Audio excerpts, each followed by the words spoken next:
আজকে আমি গোবিন্দপুরে গিয়েছিলাম মাছের জন্য।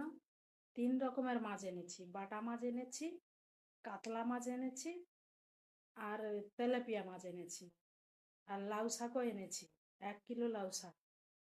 দেখো, এগুলো বাটা মাছ, এই যে এটা তেলাপিয়া মাছ, আর এটা কাতলা মাছ, আর এই যে এখানে লাউ শাক।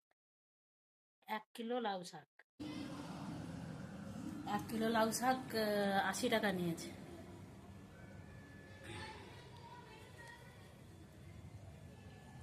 এই মাছগুলোকে এখন আমাকে ছাড়াতে হবে, বটিতে ছাড়াতে হবে।